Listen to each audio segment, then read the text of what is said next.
जय श्री कृष्ण दोस्तों हम अपने डेप्रिसिएशन के टॉपिक को ही कंटिन्यू करते हैं। और आज हमारा देखते हैं मेथड ऑफ डेप्रिसिएशन। अगर मैं मेथड की बात करूं, हमारी जो अकाउंटिंग की नॉलेज है, तो मेथड ऑफ डेप्रिसिएशन, तो दो डेप्रिसिएशन के मेथड तो बहुत फेमस है, SLM और WDV। तो क्या यही मेथड इनकम टैक्स में भी बात कर रहे होंगे इस पर? अगर हम अभी ब्लॉक ऑफ असेट की बात करें तो वहाँ रिटर्न डाउन वैल्यू मेथड था, है ना। तो लेकिन SLM भी है, लेकिन किस केस में वो हम देखेंगे। और आज का हमारे टॉपिक में डेप्रिसिएशन में एक टॉपिक और आएगा, वो है एडिशनल डेप्रिसिएशन। एडिशनल डेप्रिसिएशन ये है कि जब भी गवर्नमेंट या तो इलेक्शन के टाइम पे या किसी पर्टिकुलर इंडस्ट्री को प्रमोट करना चाहती है, तो उनको क्या कहती है, भैया आप मशीनरी लो, हम आपको ना ये जो 20% तो डेप्रिसिएशन दे ही रहे हैं, एडिशनल 20 और दे देंगे, एडिशनल 25 और दे देंगे। लेकिन वहाँ भी वो 180 डेज वाला कंडीशन रहेगा कि अगर 180 डेज से पुट टू यूज अगर कम रहा है तो फिर 50% कर देंगे। मतलब मान लेते हैं कि 20% नॉर्मल डेप्रिसिएशन है और 180 डेज से नीचे किया है यूज़, तो फिर आधा हो जाएगा 10%। और अगर उसी पे एडिशनल डेप्रिसिएशन है 25% का, तो 25% का भी आधा हो जाएगा, ठीक है ना, 25% का भी आधा हो जाएगा। तो अब कंटिन्यू करते हैं अपने इसी टॉपिक को। Method of depreciation. Method of computation of depreciation is return down value method. However, depreciation is available in the case of tangible asset according to straight line. मतलब वैसे तो रिटर्न डाउन वैल्यू मेथड है, लेकिन tangible asset के case में available है straight line का, compulsory नहीं है कि यही लेना है method. In the case of N undertaking engaged in generation and distribution of power. मतलब जो company generation and distribution of power का काम करती है, उनके लिए स्ट्रेट लाइन मेथड है, ठीक है ना।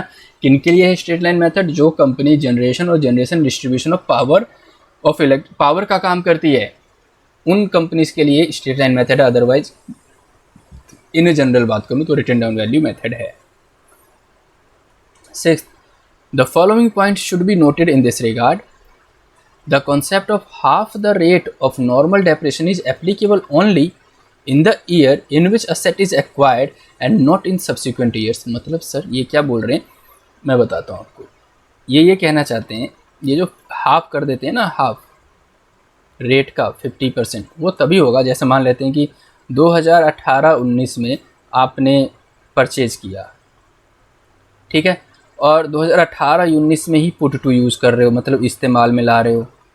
और ये जब यूज़ कर रहे हो, ये जिस डेट को कर रहे हो, अगर उस साल में 180 दिन से कम बन जाता है, मान लेते हैं कि ये हम कर रहे हैं सर 1 नवंबर को कर रहे हैं यूज, है ना, 1 नवंबर 2018, तो नवंबर, दिसंबर, जनवरी, फरवरी, मार्च, तो 1 1 2 8 2 10 11, 3 1 4 3 7 3 10 2 12 3 15, सर 151 डेज़ के लिए यूज किया आपने, तो 151 डेज़ पे है, तो अगर इसका रेट 15% है ना, तो सीधा क्या हो जाएगा 7.5%, ठीक है। लेकिन सर 2018-19 में तो परचेज किया है, लेकिन यूज़ कर रहा हूँ मैं 2019-20 में, तो फिर ये हाफ वाला कॉन्सेप्ट एप्लीकेबल नहीं है, फिर तो आपको पूरा 15% मिल जाएगा। मतलब ये कि हाफ वाला जो कॉन्सेप्ट है वो तब है जब उसी ईयर में आप परचेज कर रहे हो और उसी ईयर में पुट टू यूज भी कर रहे हो, उसी ईयर में परचेज कर रहे हो और उसी ईयर में पुट टू यूज भी कर रहे हो, तभी हाफ करेंगे। नहीं तो अगर परचेज पहले के सालों में कर लिया है और यूज अब कर रहे हैं, परचेज पहले के सालों में कर लिया और यूज अब कर रहे हैं, इस करंट प्रीवियस ईयर में यूज कर रहे हैं, तो फिर हाफ नहीं होगा। वही चीज़ वहाँ पे दी गई है। The concept of half the rate of normal depreciation is applicable only in the year in which an asset is acquired and not in subsequent years. पिछले सालों की बात नहीं करेंगे इसमें।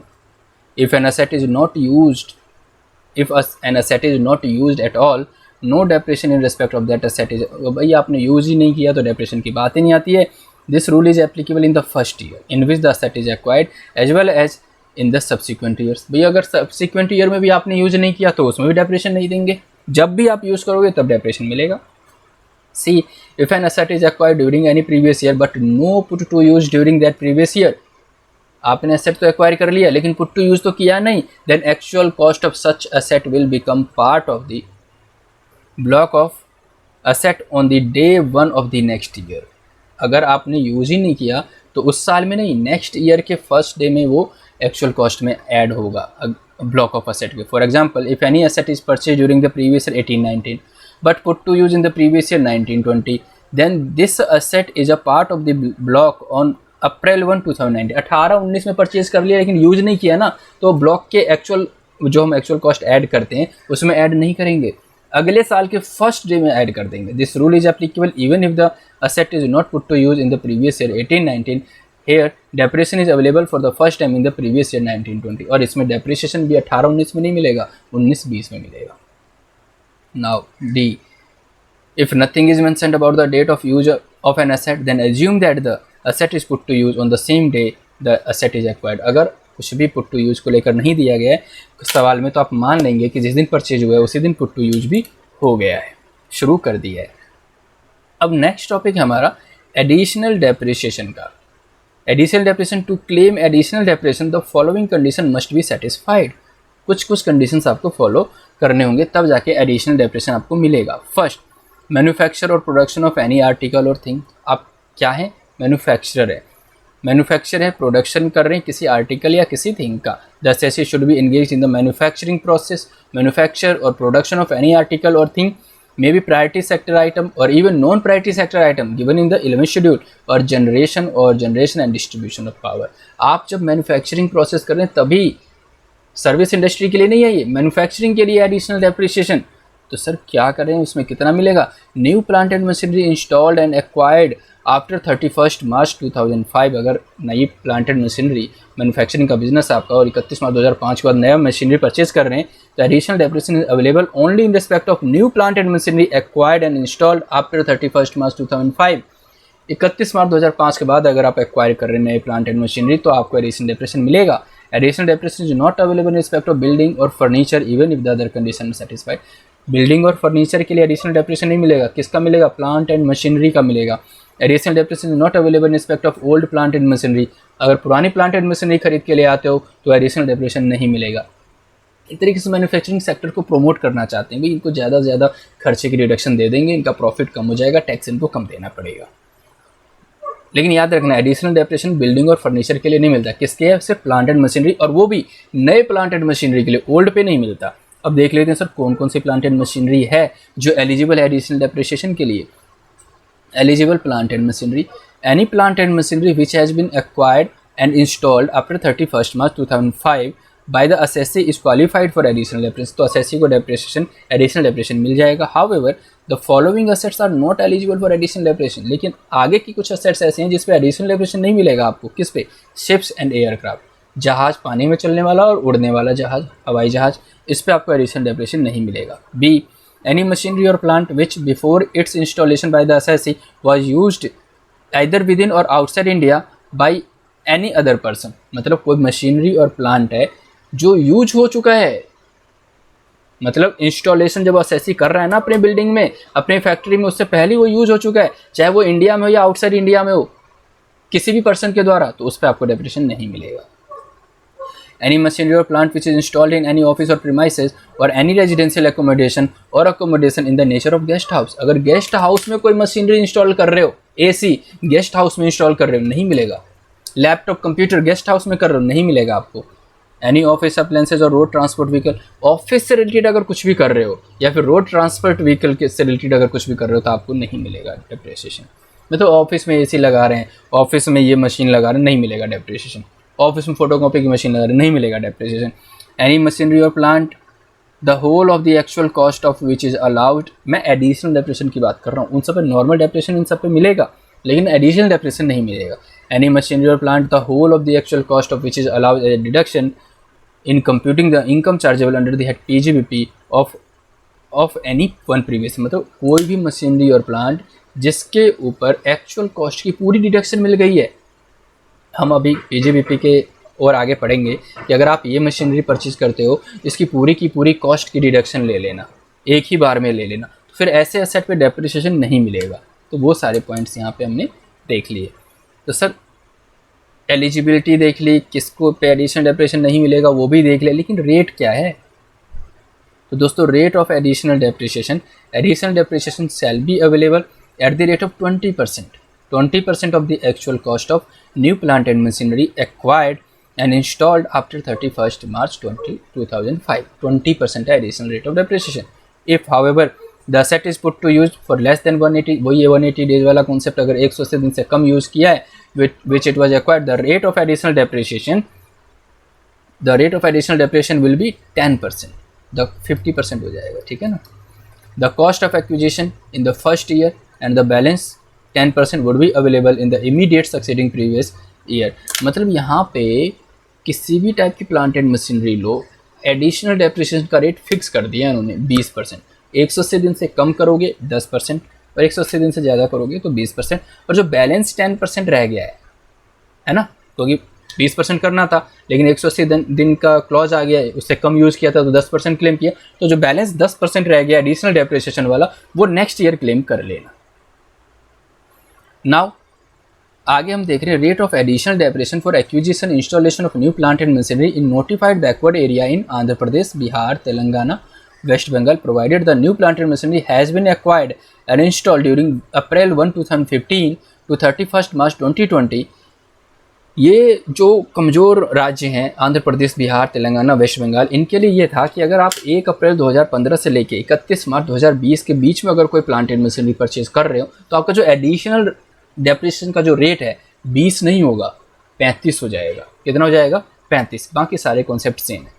In this case, additional depreciation is available in respect of new plant and machinery acquired and installed at the rate 35% of the actual cost and not 20%. If however the asset is put to use for less than 180 days in the year, तो भैया वही same concept 180 से कम कर लिया तो 17.5% और बाकी 17.5% अगले साल में ले लेना.